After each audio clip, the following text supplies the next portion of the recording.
It's the weekend, May 27th and 28th. The sun is in Gemini and the moon is in Virgo. It's a perfect square, but it gets better. Saturn is in Pisces, right opposite, and they're exact degrees. So we've got a T square. We've got, obviously, moon in Virgo, Pisces is Saturn, and sun in Gemini, and they are squaring. So on this weekend, for anyone that is Gemini, Virgo, Pisces, or Sag, there's a lot of chi that's going to make you feel a little bit edgy. Let's talk about why Gemini and Virgo square.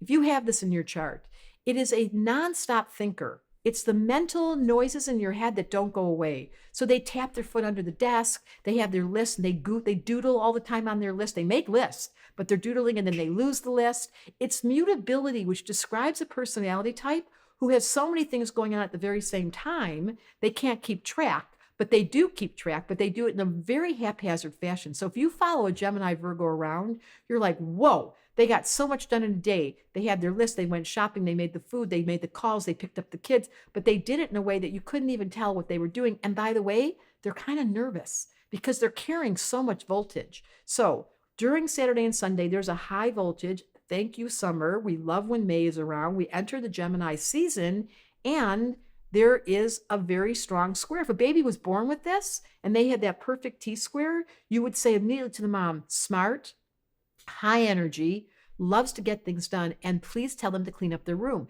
They'll do it sometimes. The moon in Virgo, you're all going to feel it no matter what sign you are. Moon in Virgo makes you want to do it. And then there's a fly, there's a rabbit, there's a decision, there's a phone call, there's a internet. Like, it makes us so distracted. Virgos are the one sign that while they're organized, they're also a little bit messy. No one ever tells you that about Virgo. And Gemini, forget it. So lots of things going on this weekend. Leave there be piles. It's okay. Make sure you get back to it later. Don't feel bad. And there's another T square. Mars is in Leo, opposite Pluto in Aquarius, squaring Jupiter in Taurus. So we really have two T squares this weekend. It releases in Scorpio, the other one released in Sag.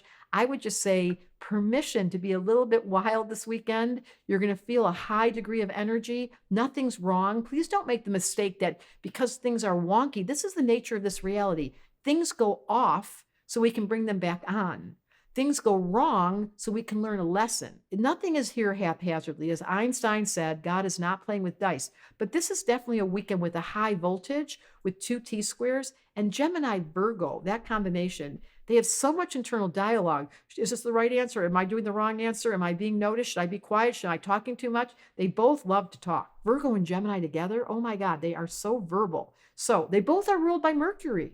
So it's a very high-strung weekend. See how you do. Don't judge yourself, Moon and Virgo. Just put a smile on your face and go, I learned from Astrology Answers from Debra Silverman that this is a voltage weekend, not a surprise, and I'm allowed to multitask without feeling like I'm getting anything done. Or maybe getting a lot done and wishing everybody would join me. Something like that. You tell me. If you're like me, you're ready for more, and I have really good news. I'm teaching again, and I want to help you discover your significant planet or the planets that are really influencing your psychology, because you have a purpose and a contract that you agreed to before you arrived here on this planet. And the quickest path that I found for figuring out your purpose is through studying first the planets. When you figure out that significant planet, there goes the confusion, and suddenly you feel so much more comfortable being yourself. Click the link in the description to learn more about the planets, my very best friends.